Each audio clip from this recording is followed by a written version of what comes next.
Porque a vocação é como se nós ouvíssemos uma voz interior. Vocação, no latim, é isso. Aquela voz que chama. E a vida nos chama todos os dias. Qual é a voz que nós escutamos quando a vida nos chama? Tudo vai depender do lugar onde a gente cresceu, das pessoas que nos influenciam, dos livros que a gente leu, não é assim? A voz nos chama de acordo com as realidades, com as situações, com os contextos. É por isso que a gente sempre, quando quiser compreender uma pessoa, você tem que olhar para o lugar onde ela vive, o lugar onde ela nasceu, a estrutura familiar que ela teve.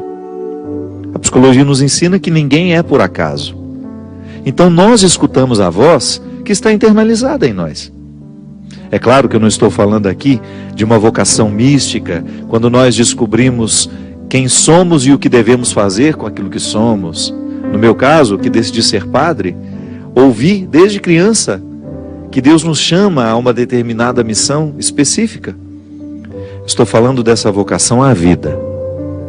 É uma voz que nos chama com vozes diferenciadas. A voz que me chama, a voz que chama o Christian, a voz que chama você, eu não sei qual é. Tudo vai depender do nosso contexto. De quais são as situações que nos influenciam, quais são as pessoas que têm uma autoridade sobre nós. Eu sempre gosto de falar isso. Nós obedecemos sem nenhum esforço àquelas realidades, àquelas pessoas que possuem uma autoridade afetiva sobre nós. O que é a autoridade afetiva? É aquela voz que tem o poder de mover as nossas emoções. E é diferente da voz que move a nossa razão, por exemplo. Às vezes você pode ter o conhecimento de uma determinada realidade, de uma lei, e você não ser capaz de obedecê-la, mesmo que racionalmente você tenha internalizado aquele conhecimento. Gosto de dar um exemplo muito simples. Você olha para um jardim e lá está escrito uma placa: proibido pisar na grama. Se o jardim não é seu, se não foi cuidado por você, e se nos falta cidadania, a gente olha para o lado, olha para o outro, não tem ninguém vigiando, a gente passa em cima. Agora, se o jardim é nosso, se é cultivado por nós, se estabelecemos com ele uma relação de amor e de afeto, essa lei, essa autoridade afetiva do jardim sobre nós, é o suficiente para que a gente não pise, para que a gente não transgrida essa regra. Autoridade afetiva são todas as situações, pessoas que movem os nossos afetos. Então são situações que mobilizam aquilo que a gente sabe de cor, que sabe de coração. É tão interessante isso, né? O que é saber de cor? É saber com o coração. Tudo aquilo que nos move interiormente, que tem uma autoridade afetiva sobre nós, é a voz que nos chama para viver. E é por isso que todos os dias, de manhã, quando a gente acorda, a gente precisa ouvir sim essa voz da vida nos chamar. O pai, porque sabe que os filhos precisam dele, levanta para ir trabalhar, e mesmo que seja duro aquele dia de trabalho, ele tem um objetivo. Ele precisa cuidar de algumas pessoas que ainda dependem dele. É a voz que chama. É a voz que conclama para que a vida continue acontecendo naquela pessoa. Então, quando nós temos motivos, quando nós estamos bem motivados, quando não nos faltam razões, a gente levanta, por mais difícil que seja a vida, e vai cuidar de tudo, porque ela está me chamando. Então, quando nós dizemos que essa música, ela está intimamente ligada à vocação cristã, nós estamos falando justamente daquelas realidades que nos chamam a buscar uma realidade que nós ainda não alcançamos. E que São Paulo fala de maneira muito sofisticada, do ponto de vista intelectual, do ponto de vista literário, mas ao mesmo tempo é muito simples. É muito simples porque ele faz com que a gente descubra que todo cristão tem uma meta a alcançar. Da mesma maneira como você tem metas lá na sua empresa, tem gente que tem metas de venda na loja que trabalha, não é? Tem gente que tem metas no banco onde trabalha. Eu preciso alcançar aquela meta. São Paulo nos propõe uma meta. Se ressuscitastes com Cristo, buscai as coisas do alto, onde Cristo está entronizado à direita de Deus. Cuidai das coisas do alto não do que é da terra. Pois morrestes e a vossa vida está escondida com Cristo em Deus. Quando Cristo vossa vida se manifestar, então vós também sereis manifestados com Ele, cheios de glória. Portanto, mortificai os vossos membros. Isto é, o que em vós pertence à terra, imoralidade sexual, impureza, paixão, maus desejos, especialmente a ganância, que é uma idolatria. Estas coisas é que provocam a ira de Deus. Foi assim que vós também procedestes outrora, quando vivias nessas desordens. Agora, porém, rejeitai tudo isto: ira, furor, malvadeza, ultrajes, e não saia de vossa boca nenhuma palavra indecente. Também não mintais uns aos outros, pois já vos despojastes do homem velho e da sua maneira de agir. E vos revestistes do homem novo, o qual vai sendo sempre renovado à imagem do seu Criador, a fim de alcançar um conhecimento cada vez mais perfeito. Bonito demais isso, né? Ao mesmo tempo que é bonito, é também muito difícil de viver. Talvez o encanto da palavra esteja aí, em nos propor valores que nós ainda não alcançamos.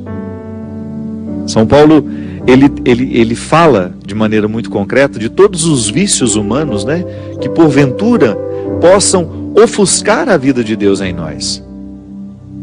A vida de Deus em nós, que todos nós temos, isso é, esse sopro inaugural que nos faz ser quem a gente é. Deus não nega ninguém. Deus dá a mim, Deus dá ao Papa da mesma maneira como dá ao bandido que matou uma pessoa hoje. Ele não retira o sopro inaugural, que é isso que nos sustenta, que nos dá dignidade, que faz ser quem a gente é. Deus não deixa de dar nunca a nós. Ele não muda de ideia em relação ao amor que Ele sente pela criatura. Não é assim que funciona? Agora, essa vida precisa ser manifestada porque é o meu trabalho do dia a dia. É o seu trabalho. Fazer com que este sopro que nos foi dado fique transparente para o outro. Para que essa vida de Deus em nós não fique oculta. E o que pode ocultar a vida de Deus em nós? É o nosso jeito de ser. Eu sempre digo isso a Deus nas minhas orações. Eu sempre peço a Ele a graça de ser transparente, sabe? Para que eu tenha cada vez mais na minha vida condições de oferecer a Ele o meu corpo, o meu jeito de ser, o meu caráter, para que Ele possa agir através de tudo isso. Você já parou para pensar que muitas vezes Deus não pode agir na história por causa do nosso mau caratismo? Deus muitas vezes não tem oportunidade de agir na vida de uma família por causa da conduta daquela família. Porque ele não pode entrar quebrando as paredes e obrigando as pessoas a serem boas. Não, a bondade será sempre uma proposta. Deus não nos obriga a ser fiéis àquilo que a gente assumiu. Deus não nos obriga a amar. Agora, a partir do momento que eu permito que essa vocação, a essa bondade, a esse amor que está em mim, que está em você, seja cultivada de maneira responsável por nós, aí sim Ele começa a ter um espaço maravilhoso na nossa vida, na nossa casa, no nosso ambiente de trabalho. É por isso que onde existir uma pessoa transformada pelo Evangelho, verdadeiramente transformada, eu não estou falando daquela hipocrisia que muitas vezes a gente usa para poder fingir que somos cristãos, para poder ficar parecendo bonitinho na foto, não. Eu estou falando quando nós identificamos que o nosso caráter está configurado na pessoa de Jesus.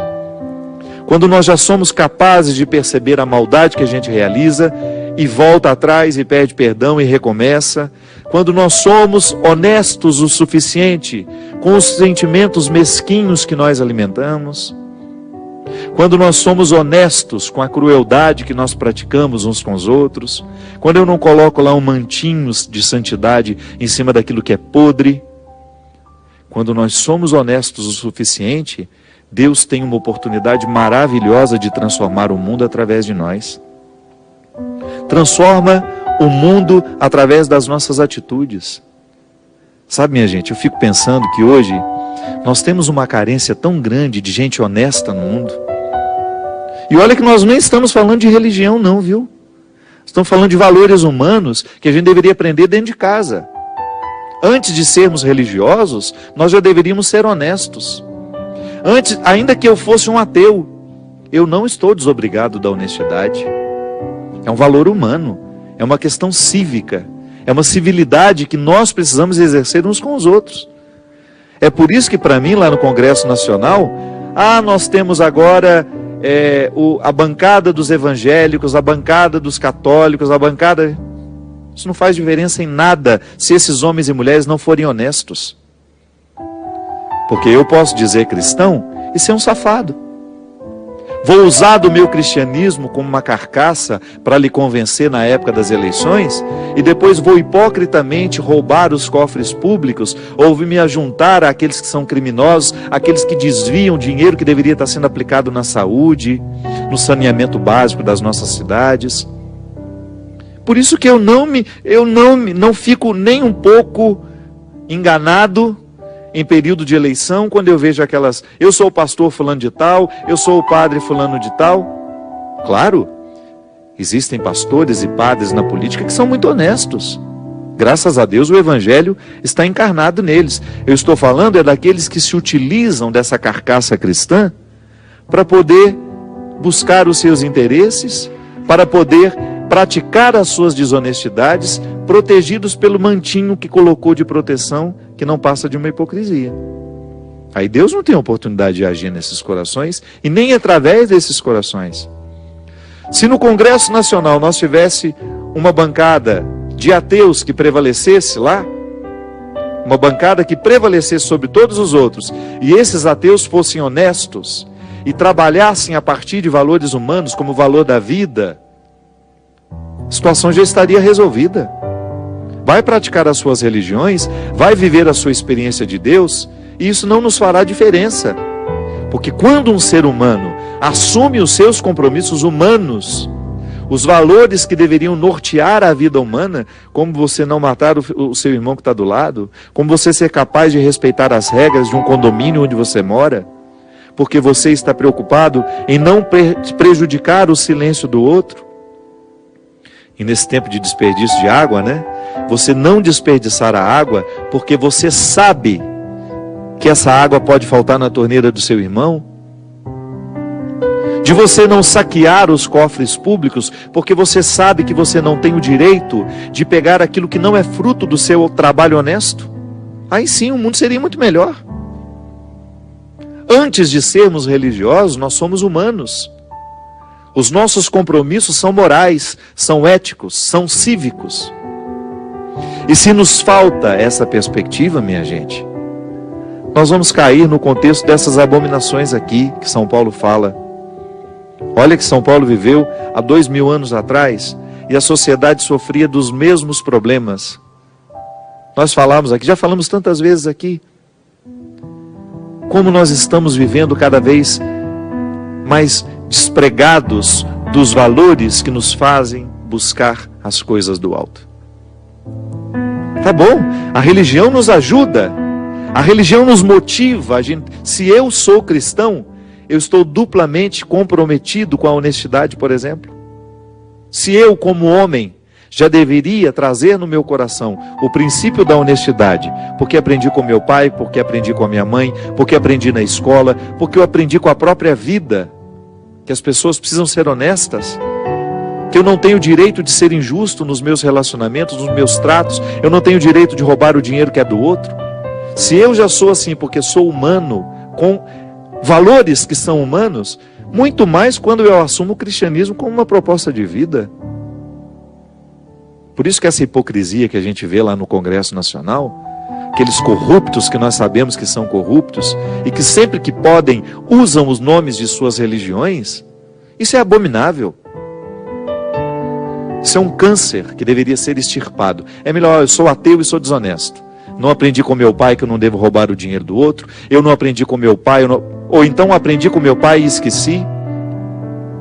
Esses escândalos todos que nós estamos vendo aí, essas pessoas que estão até por aqui, atoladas na corrupção deste país, uma vergonha. Falta cristianismo neste país? Ou nós não somos um dos países mais católicos do mundo? Não, falta é vergonha na cara, falta é honestidade, faltam valores humanos. É isso que nós estamos precisando. Quando São Paulo fala de buscar as coisas do alto, ele está falando até mesmo para os ateus. Olha, a vida fica muito mais bonita quando a gente se desprende deste lodo que nos faz ter a nossa pior parte exposta. É isso sim. Nós estamos cada vez mais mergulhados, a sociedade está cada vez mais produzindo mecanismos que superficializam as relações, que superficializam as pessoas, que idiotizam as pessoas, que impedem essas pessoas de assumirem valores sólidos que poderão dar a elas condições, ainda que não sejam religiosos, de assumirem compromisso com a vida, de serem honestos nos seus trabalhos, de assumirem os cargos públicos sem se deixarem corromper nas pequenas coisas. Eu não sei se você ouviu isso, mas outro dia alguém declarou isso. Aquela senhora que fez a delação lá, que delatou toda aquela corrupção que existe na Petrobras, aquela senhora. Não estou dizendo se está certo, se está errado o que ela fez. Um comentário que ela fez que me deixou extremamente... a gente já sabe que é assim. No Brasil, tudo funciona a partir da propina. Do funcionário menor ali, que se deixa corromper lá no fórum, quando eu preciso de resolver uma situação. Sabe o que eles fazem? Criam dificuldades para depois vender as facilidades. É assim que funciona o país. O que falta no nosso país? Falta cristianismo? Antes de faltar cristianismo, minha gente, volto a dizer, falta vergonha na cara, falta caráter. Falta princípios que deveriam ter sido nos ensinados lá quando a gente era criança.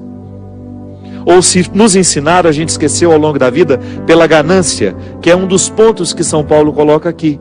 A ganância realmente nos joga para baixo. Porque quando eu sou ganancioso, quando eu penso muito no que o dinheiro pode me dar, eu sou capaz de desprezar o meu melhor amigo, eu sou capaz de enganá-lo para poder arrancar dele alguns poucos reais.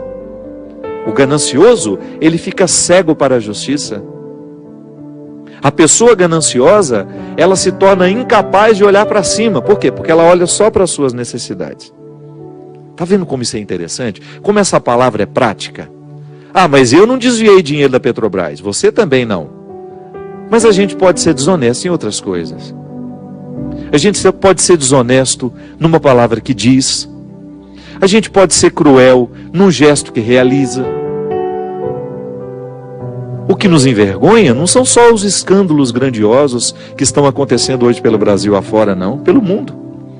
E cada vez mais, volto a dizer, é impressionante como hoje a sociedade está caminhando cada vez mais para esse processo de superficialização, onde as pessoas se desobrigam de serem melhores. Então eu não estou desviando de dinheiro da Petrobras, você não está, mas nós estamos cometendo pequenas injustiças no nosso dia a dia. Sempre que a gente pode, a gente busca o interesse, engana o outro. Aí a gente peca, primeiro, contra a nossa humanidade. Porque o ser humano que realmente assume a sua vocação, isso é, essa voz que nos chama todos os dias, para que a gente possa trabalhar honestamente, não é nenhum problema você ter um bom carro, você ter uma casa bonita, você não vai para o inferno por ser rico não, viu? Quando Jesus dizia que é muito difícil um rico entrar no reino dos céus, é porque naquela época, ele convivia o tempo todo com os ricos que oprimiam os seus pobres. Não é nenhum problema você que é pobre, estudar, trabalhar para que você um dia tenha condições de ter uma boa casa, um bom carro, mas que isso tudo chegue até você através de um trabalho honesto. E que isso não lhe torne uma pessoa gananciosa, porque senão, ao invés de buscar as coisas do alto, você vai viver a pior de todas as misérias humanas. São misérias humanas que nos envolvem. Mas ao mesmo tempo a gente tem como meta alcançar as coisas boas. E a gente só alcança essas coisas boas à medida em que a gente se dispõe a lidar com esse coração tão cheio de fragilidades. Porque você pode me escutar falar assim, pode ser que eu esteja parecendo um moralista hoje, que subiu em cima dos meus defeitos para poder acusar os seus. Não. Nunca me senti nesse direito. Eu não me sinto melhor que ninguém. Eu não me sinto melhor que ninguém por causa do esclarecimento que às vezes eu tenho sobre algumas questões. Nós somos irmãos nas mesmas misérias. Só que há uma coisa que eu não deixo de perseguir, que é justamente a oportunidade de que Deus venha batizar as minhas misérias, venha derramar sobre elas uma água santa, para que eu tenha condições de olhar para elas de frente e permitir que essas misérias me ensinem sobre mim. Eu não quero morrer com essas misérias em mim, não. Você acha que eu também já não fui desonesto? Tantas vezes na minha vida eu pratiquei desonestidades, em pequenas coisas. Quantas vezes eu também fui ganancioso, eu perdi a oportunidade de ser simples, de ser companheiro, de ser amigo, por causa dos meus interesses mesquinhos. Só que eu não quero morrer assim. Eu não quero morrer amarrado nas minhas ganâncias, nas minhas misérias, não quero. Porque eu acredito na minha vocação cristã. Eu acredito na minha vocação humana, que sem nenhuma religião eu já tenho que ouvir. Seja bom, Fábio. Seja honesto hoje. Promova a vida. Não mate ninguém, não roube, não minta. São chamados humanos que eu escuto todos os dias de manhã. E depois, por ser um religioso, por ser um homem que acredita em Deus e que tem uma perspectiva religiosa muito viva em mim, eu escuto vozes que confirmam ainda mais o que a vida já me disse. O que a voz humana, o chamado humano já me disse. Se a voz humana, se a vida humana já me conclama a viver com honestidade, com verdade, com fidelidade, a minha voz cristã reforça tudo isso e coloca sobre mim uma responsabilidade a mais. E ainda, quando eu me lembro que sou padre, aí sim que o negócio fica mais comprometedor.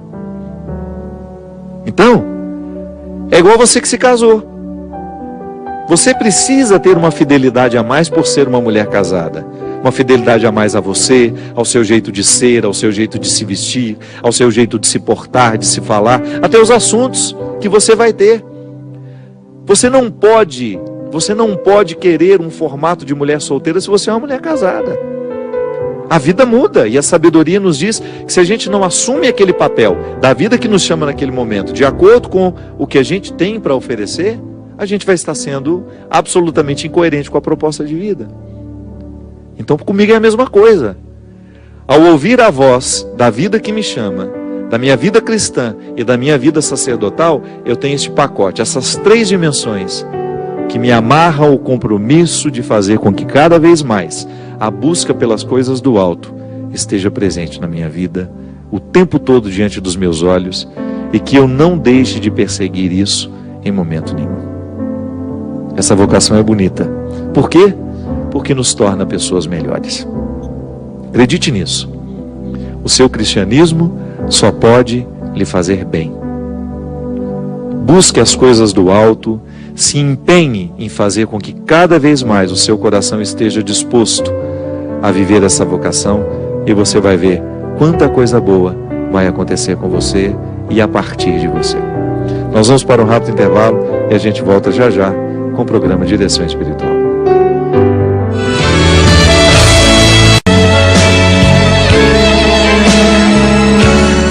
Estamos de volta com o programa Direção Espiritual. Obrigado você que participa conosco, você que nos escreve, você que nos assiste todas as quartas e depois nas nossas reprises, no sábado às 8, às 20 horas, né? E depois de domingo para segunda, à 1 da manhã. Boa noite, Christian. Tudo bem com a sua pessoa? Gente, eu gostaria de reforçar o meu convite para você estar conosco, Obra de Maria Canção Nova, numa viagem maravilhosa à Itália e Medigoli. Nós vamos sair no dia 17 de março e vamos retornar no dia 28, chegando, na verdade, 29. Vamos chegar no Brasil. Uma viagem lindíssima, onde nós vamos passar por Roma, Assis, Cássia, São Giovanni de Rotondo, que é a terra de Pio, de São Pio, né? Padre Pio, Monte Sant'Angelo, São Giovanni, Lanciano, Roma, 3 dias em Roma, depois vamos a Medjugorje e viver essa experiência lindíssima nesse território tão misterioso, tão cheio de simplicidade, de despojamento e ao mesmo tempo de tanta sofisticação espiritual. Porque é engraçado isso, né? Deus age através de situações simples e aquilo, quando você vive, quando você experimenta, aquilo lhe parece tão sofisticado. As experiências mais sofisticadas, espirituais que eu pude viver, isso parece uma contradição, mas não é. Elas aconteceram a partir de situações muito simples. Aquilo gerou uma coisa tão sofisticada dentro de mim, uma maneira como se gerasse uma convicção que só a simplicidade é capaz de gerar em nós. O despojamento, né? Deus parece que tem uma preferência por agir assim, em situações simples, pessoas simples, e provocar em nós um sentimento muito sofisticado, muito alto. É o que a gente falava aqui, né? Dessa vida em Deus que nos faz buscar as alturas. É assim, é quando você começa a experimentar no seu dia a dia a necessidade de ter este encontro com Deus diariamente, aí deixa de ser uma obrigação. Eu começo a buscar as situações, as realidades que vão me dar condições de viver essa vida elevada. Até tinha aqui uma pessoa que havia me escrito, deixa eu pegar aqui um minutinho, pode levantar aqui? Pode, né? Tinha visto aqui mais cedo, ela estava justamente me falando,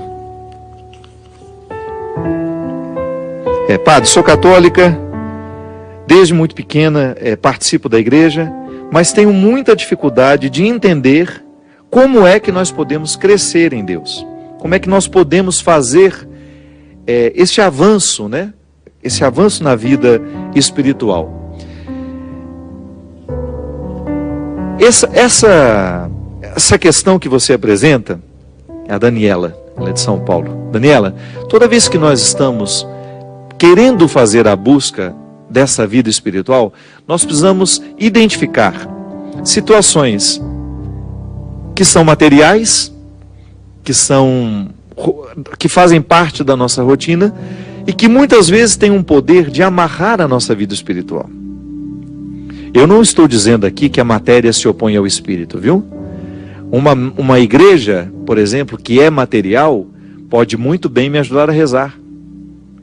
Eu tenho aquela realidade material como um ponto de partida para a minha vida espiritual. Só que aquela igreja, ela não é o ponto final da minha vida espiritual. O que aquela igreja vai provocar em mim é aqui, dentro do meu coração, na minha cabeça, vai gestar um jeito de ser. Como é que nós podemos avançar numa vida espiritual? Identificando naquilo que é vida material, o que pode ser uma amarra para a vida espiritual, ou aquilo que pode ser um impulso. Então nós estamos o tempo todo rodeados pela matéria, a gente não tem como fugir dessa matéria. Você está envolvida pelo seu trabalho, pelas suas amigas, pelos seus amigos, pelo seu contexto de vida social, você está na sua faculdade, você está na escola, enfim. Todos nós temos este contexto de vida material que nos envolve. É aquele trem que você pega, é o ônibus que você usa, é o carro que você dirige. Nós temos um contexto material que nos envolve, mas nós experimentamos o tempo todo uma dimensão espiritual, uma dimensão afetiva. É um pacote que é difícil de diferenciar, né? Isso é afetivo, espiritual, isso é psíquico, espiritual. Pode dar o nome que você quiser. O fato é que nós não somos apenas materiais.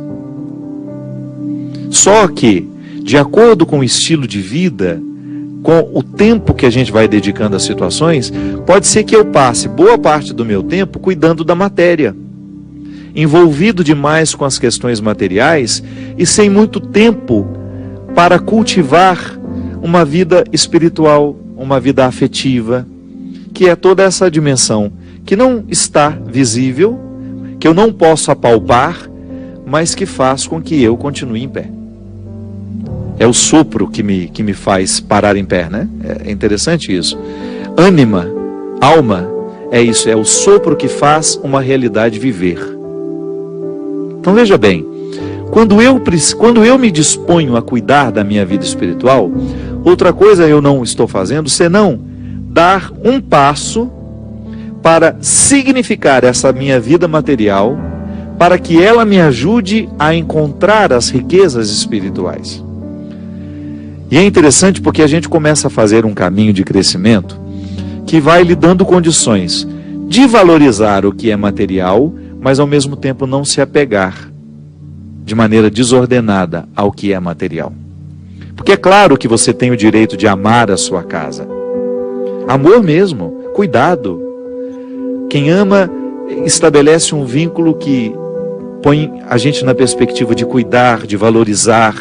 É claro que é diferente o amor que você tem pela casa do amor que você tem pelo filho. Porque ali existe uma reciprocidade.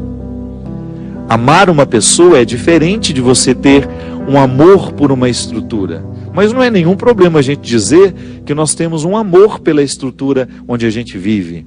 A gente se identifica com aquelas paredes, com aquelas cortinas, com aquele cheiro, não é? É tão bom quando a gente, depois de uma viagem, volta para casa e você sente o cheiro da sua casa, o cheiro da sua cama, o cheiro do seu guarda-roupa. É tão agradável.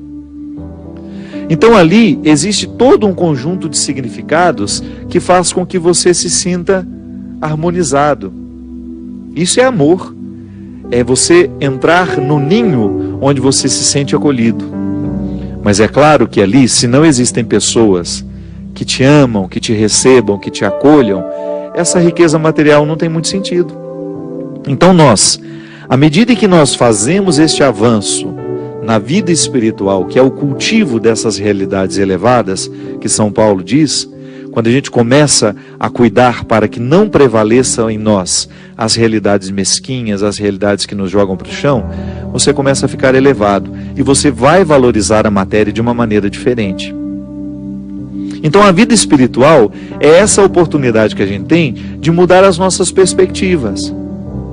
E é interessante porque eu identifico que a vida espiritual, qual é o termômetro que você tem para saber se você já alcançou um crescimento ou não? Digamos que eu quero analisar o crescimento que eu tive espiritualmente falando no último ano. Então 2014 foi um ano pesado, foi um ano difícil para mim. Então eu observei que eu fiz crescimentos espirituais a partir das dificuldades que me foram próprias. Até os rompimentos que eu precisei viver em 2014, que foram num primeiro momento dolorosos, depois eles demonstraram ser uma experiência de libertação pessoal mesmo.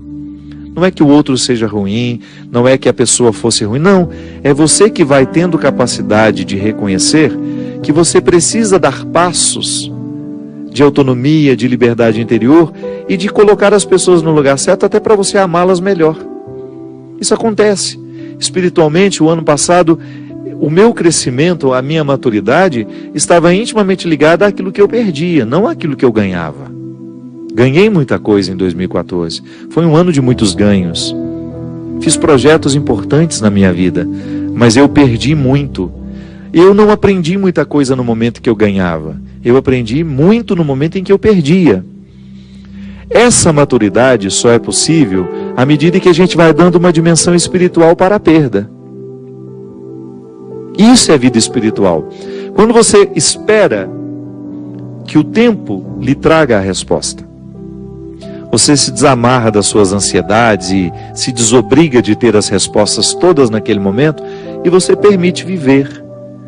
Eu quero fazer a experiência do despojamento, de não ter a resposta hoje. Eu quero aprender a dormir alguns dias com a dúvida. Por que isso aconteceu? Não sei, mas aconteceu. E saber talvez nem responda. Às vezes a resposta não responde nada. Por quê? Porque o coração está em busca de uma outra resposta, que só vai ser formulada depois de muito tempo passado, distante daquelas perdas que me fizeram sofrer tanto. Então, o prejuízo, num primeiro momento, ele pode ser danoso para nós, ele pode nos causar muito sofrimento, mas depois que o tempo passa, você olha para ele e fala, que bom que eu perdi naquela hora. Que bom que naquele momento o meu chão foi retirado. Por quê? Porque pode ser que aquele chão estivesse me prendendo a ele. Que bom que você teve que abrir mão daquilo que foi tão difícil de abrir mão naquele momento. Aí depois que o tempo passa, você olha e percebe que foi fundamental para o seu crescimento humano ter vivido aquela desinstalação que aquela perda havia provocado. Isso tudo é vida espiritual, minha gente. Porque a vida espiritual, na verdade, é a leitura que você faz de tudo o que a vida material lhe provoca. Então você pode muito bem viver perdas materiais e não fazer nenhuma leitura dela, e aí você não tem o crescimento espiritual, ou você pode perder materialmente, faz uma leitura dessa perda material e cresce espiritualmente. Padre, eu perdi o meu filho e não vejo nenhuma vantagem em ter perdido o meu filho. Eu só enxergo prejuízo. Sim, eu também. No momento em que eu vejo uma mãe lamentando a morte do seu filho, eu só vejo prejuízo. Mas vai conversar com essa mãe um tempo depois. A dor de ter perdido o filho não modificou. Pode até ter modificado a saudade, vai ficando mais leve, né? O tempo vai ajudando a curar. Mas ela começa a alcançar algumas dimensões do seu coração que aquele sofrimento só poderia fazer. Aí de repente ela descobre tantas dimensões da vida dela, que aí você identifica que aquele filho soprou uma vida naquela mulher no momento da dor. É impressionante, minha gente. Basta a pessoa permitir que isso aconteça. Porque às vezes nós ficamos tão amarrados à nossa dor. E existe um fato que às vezes também nos prejudica muito, que é aquela obrigação de sofrer que às vezes a gente tem. Tem gente que já poderia ter superado o luto há muito tempo, mas acha que não pode. Tem medo do que o outro vai pensar. Tem medo de como o outro vai... Nossa, ela perdeu um filho e ela já está nessa alegria toda. Então nós estamos tão amarrados ao que o outro está pensando sobre nós, que muitas vezes nós não nos permitimos dar esse avanço na vida espiritual, porque ficamos amarrados nessas mesquinharias.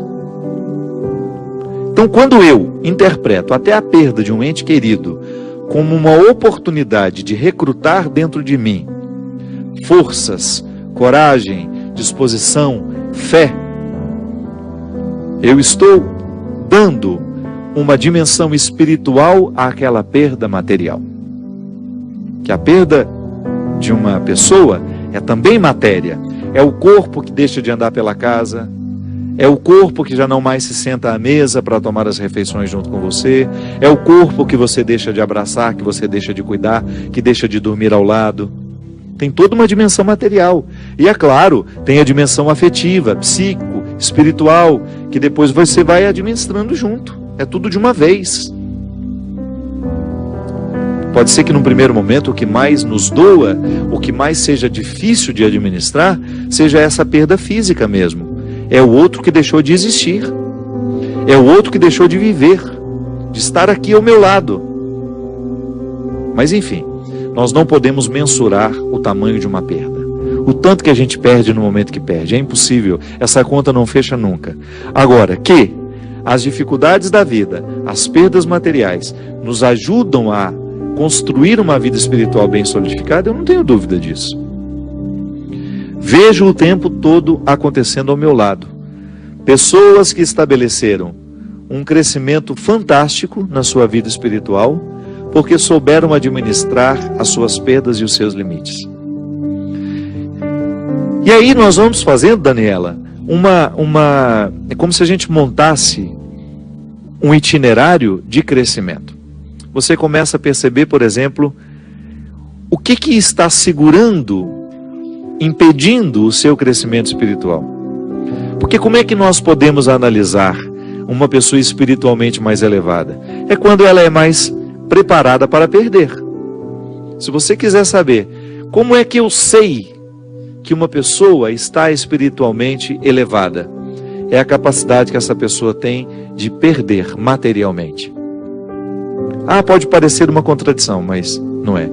Desde o início do cristianismo, quando você tem lá os monges que vão para o deserto, os padres do deserto, que começam a fazer lá a experiência mística do total despojamento, de não terem nem mesmo onde morar, de não terem onde viver, né? Não ter onde reclinar a cabeça, e essa também é uma palavra de Jesus. Você começa a identificar que o cristianismo, que a religião, vou falar de uma maneira geral, porque eu encontro muito esses valores também nos budistas. É impressionante como um budista que leva a sério o seu comprometimento religioso, a sua vida religiosa, ele vai fazendo de tudo para não se amarrar materialmente na vida. O budista também quer essa mente elevada, esse coração elevado. O budista também busca as coisas do alto, que é justamente o estado que eles esperam tanto, que é o nirvana, onde não existe nenhuma ansiedade, nenhuma preocupação. É o estado zen, né? Como eles dizem. Quando você está desprendido de todas as realidades e só você é capaz de viver a leveza do ser. Gente, o cristianismo não quer outra coisa. Essa leveza, esse despojamento é o que Deus vai nos proporcionando a cada sacramento vivido. Você vai lá, confessa os seus pecados, você joga no colo do padre, né? Tudo aquilo que era peso dentro do seu coração.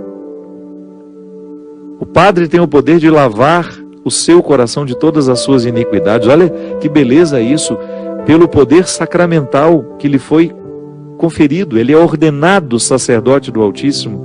Ele é um outro Cristo ali, agindo, fazendo pelo povo o mesmo que Jesus fazia naquela época. Então, se Jesus perdoava pecado, o padre também pode perdoar, porque a vida do padre está incorporada à vida do Cristo. Ah, mas eu não acredito naquele padre. Mas você acredita no sacramento dele, na vida sacramental dele? Eu, por exemplo, eu sou um padre. Nada pode me ofender mais do que uma pessoa desrespeitar o meu sacerdócio. Nada pode me desrespeitar mais. Xinga minha mãe, me xinga quem você quiser. Mas não atente contra a minha vida sacerdotal. Não venha me dizer que eu sou menos padre por isso. Você não tem o direito de fazer isso. Sabe por quê? Eu fui ordenado pela igreja. Eu fui ordenado pela igreja que está intimamente ligada ao mistério de Cristo. Então não é uma opinião sua que vai modificar o que Cristo fez na minha vida. Por isso nada pode ser mais odioso para mim do que uma pessoa colocar em questão o meu sacerdócio. Coloque a mim, coloque o ser humano, mas não o meu sacerdócio. Então, quando eu tenho a oportunidade, como padre, aliviar os seus pecados, você está assumindo essa leveza que lhe proporciona chegar ao alto. Realidades pesadas não nos deixam subir. Não é assim que funciona? Se o coração está pesado, ele fica incapaz de buscar as coisas do alto. Agora, se ele está jogando fora diariamente os lixos que ele vai armazenando, com os relacionamentos que ele tem, com as realidades que vão pesando, sendo doídas, difíceis para ele vai fazendo essa reciclagem no dia a dia e ele continua apto às coisas do alto.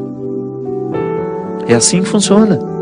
Não há outra maneira, minha gente. A vida espiritual, em qualquer que seja a religião, se essa religião estiver comprometida com o amor a Deus e o respeito ao ser humano, ela não vai propor outra coisa senão assumir esses valores que nos tornam mais leves e desprendidos. Sabe por quê?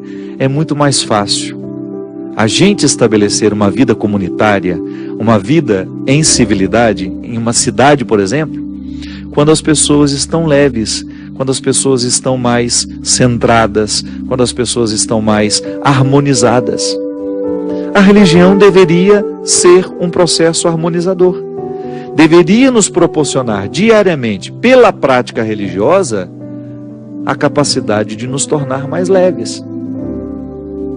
Aí você vai vendo concretamente na sua vida o poder desse discurso religioso que nos convence de que é bom a gente largar aquilo que nos pesa para trás. Você já parou para pensar que muitas vezes na sua vida você emperra o seu crescimento humano porque lhe falta leveza? Às vezes até no trato com o outro.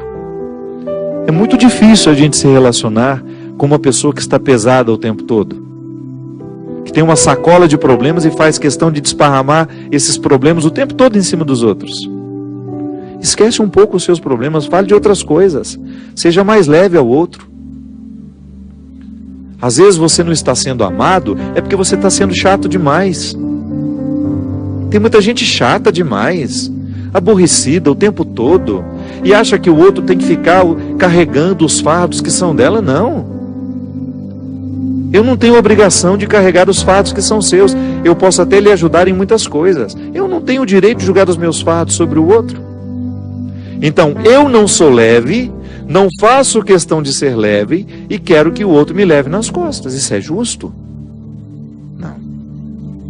Então, a vida cristã é sempre uma luz que faz com que a gente seja honesto com a gente. Há situações que o outro nunca poderá me dar. O outro nunca poderá me dar. Há situações que só eu posso alcançar. Há coisas que eu não tenho o direito de pedir ao outro. Sou eu que preciso me oferecer. Isso, minha gente, é uma honestidade que faz muita diferença nos dias de hoje. Porque as pessoas estão muito preguiçosas espiritualmente. Elas estão muito despreparadas emocionalmente. Uma imaturidade o tempo todo. Para com isso. Começa a ser mais realista. Começa a ser mais verdadeiro com você. Você merece essa honestidade. Deixa de ser hipócrita com você mesmo. Que às vezes a gente vai sendo hipócrita com o outro e de repente a gente deixa de perceber que nós estamos sendo hipócritas com a gente mesmo. E essa é a mentira mais nociva. É quando você mente para você mesmo. É quando você joga sobre você diariamente um caminhão de mentiras que nem você acredita. Deixa de bobagem, despoje-se. Jogue fora os seus excessos. Permita que Deus haja no seu coração assim, da mesma maneira como o Padre age na vida de um fiel, retirando do coração dele todos os excessos, tudo aquilo que não valeu a pena da vida. É tão bom quando você se surpreende com a leveza do seu coração, sabe? Com aquela felicidade, como dizia Guimarães Rosa, felicidade nos acontece, felicidade são horinhas de descuido. É quando você não está nem percebendo e de repente aquela leveza toma conta do seu coração, não tem motivo, não tem razão e você se sente feliz. Isso é fruto de um crescimento espiritual, Daniela, que eu preciso alcançar, que você, que todos nós precisamos. Falta vida espiritual na nossa vida, sobra matéria. Pode observar, nós ocupamos demais o nosso tempo com realidades materiais, com situações materiais, e nos falta aquele tempo reservado à construção do espírito, a essa vida íntima que só Deus pode nos dar. Derrame sobre nós a bênção e a proteção do céu. Ele que é Pai, Filho e Espírito Santo. Amém. Até a semana que vem, se Deus quiser. Sei que os que confiam no Senhor revigoram suas forças se renovam. Posso até cair ou vacilar, mas consigo levantar, pois recebo dele asas, e como águia me preparo para voar. Eu posso ir muito além de onde estou, vou nas asas do Senhor. O teu amor é o que me conduz. Posso voar e subir sem me cansar, ir pra frente sem me fatigar. Vou com asas como águia, pois confio no Senhor.